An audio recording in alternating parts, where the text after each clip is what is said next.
Akkam jirtanii bareeda jirra.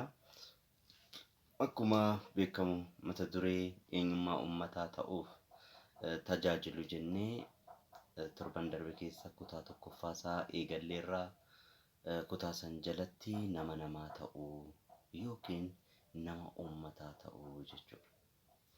Nama ofii ta'uu fi nama uummataa ta'uun garaagarummaa mataasaa akka qabu beeknee jira jechuudha. Mata duree isaan xiqqaattunis dubbisuudha akka nu gargaarutti kaafnee jirra jechuudha. Nama uummataa ta'uu jechuun kan isaanii ta'uu jechuu akka ta'e laallee jirra jechuudha. Har'a immoo mata duree kana jalatti xiqqeessinee kan laallu kutaan kun yookiin akka lammaffaati irratti jaalala eenyummaa jaalala uummataatiin guutame qabaachuu jennee kaana jechuudha. Eenyummaa jaalala uummataatiin guutame gaggeessaa tokkoof yookiin nama uummataa ta'e tokkoof baay'ee murteessaadha jechuudha. Nama uummataa taasisuudha yookiin immoo gaggeessaa uummataa taasisuudha. Gaggeessaan ofii jira, gaggeessawwan ofii jira, kan garaa ofii irratti xiyyeeffatu jira, kanaan gama irratti bahuudhaan isuma dhugaa san ta'uudhaaf kan gargaaru nama namaatu kan nama taasisu jaalalaa jechuudha. Egaa akkuma beekamu namni waa'ee waan jaalatuu gaarii yaada. Waa'ee waan jibbuu garuu gaarii yaadu. Amaluma uumamaa ta'ee waan jibbinuuf ilaalchi qabnu jibbaadha. Duubdeebiin kenninu reaakshiniin gara sanitti qabnu hundisaa jibba ta'a jechuudha yookiin yaada he'antaa ta'a jechuudha. Waan jaalannu saniif immoo dhiibbaan nu fuudhu eeyyantaa ta'a. He'antaa osoo hin taane eeyyantaa ta'a.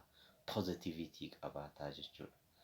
Ilaalcha pozitiviitii ta'e yookiin immoo ilaalcha eeyyantaa hoon qabaatiin immoo baay'ee faayidaan qabu waan bu'aa qabeessa hin geessinu jechuudha. Eenyummaan gaggeessaa uummata isaa jaalatu yookiin eenyummaan jaalalaan guutame eenyummaa dhiifamaan guutame ta'a jechuudha.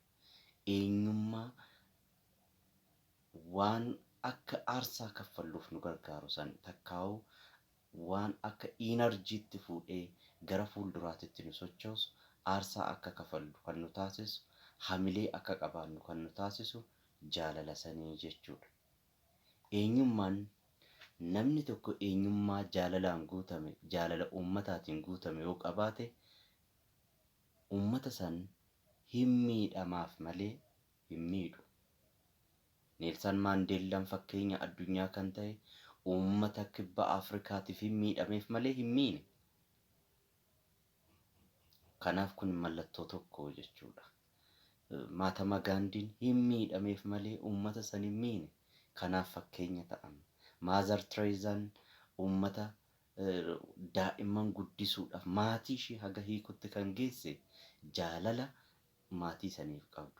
Neelsan Maandeellaan waggaa 27 kan hidhame jaalala uummata Afrikaa kibbaatiif qabuuf dhiibbaa sirna apartaayidii san ofirraa isaanirraa akka garagaluuf yaalii godhu keessatti aarsaa san kaffalee jechuudha. Kana akka taasisu maaltu isa taasise jaalala jechuudha. Jaalala uummata sanii qabutu mul'ata uummata sanii akka inni yaadu godhe. Waa'ee uummata sanii akka yaadu godhe. Waa'ee uummata sanii yaadutu mul'ata isaa akka galmaan gahan godhe. Kana qofaa miti. Maartiin Luuter King I have a dream jedhee kan yaadisan kan taasise jaalala uummata sanii qabu dhiibbaa immoo uummata rakkoo uummata sanii isa agarsiisa. Rakkoo san furuudhaaf ofirra akka inni darbu aarsaa barbaadamu akka kaffalu kan isa gargaare jaalala. Kanaafuu namni gaggeessaan keessa isaatii uummata isaa jaalatu onnee isaa isarraa uummata isaa jaalatu hin miidhamaaf malee hin miidhuu jechuudha. Irran deebi'a. Gaggeessaan uummata isaa jaalatu namni uummata isaa jaalatu hin miidhamaaf malee hin miidhu. Hin du'aaf malee hin ajjeesu. Kanaaf namni uummata isaa jaalatu du'uufis qophaa'aadha, uummata saniif jecha ajjeesuudhaaf illee qophaa'aadha jechuudha. Kanaaf jaalalli murteessaa akka ta'e kutaa kana jalatti har'a laallee jirra jechuudha. Baay'ee murteessaadha. Uummata hin jaalanne taanaan jibbaa uummanni gaggeeffamu saamichaaf saaxilama, rakkoo garagaraatiif saaxilama jechuudha. Kiisii kiyyatti kan isaa kiisii kiyyatti haa galu kan jennu sun jibbarraa kaana jechuudha. Garaa keenya uummata caalaa jaalachuurraa kaana jechuudha.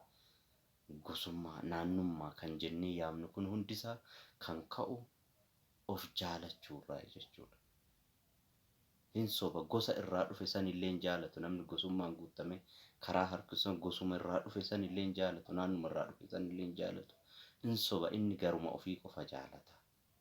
Kanaaf eenyummaan keenya kan jaalala bu'uureeffate yoo ta'e nama uummataa nama taasisaa jechuudha. Har'aaf kuni gahaadha. Galatoomaa, nagaa ta'a.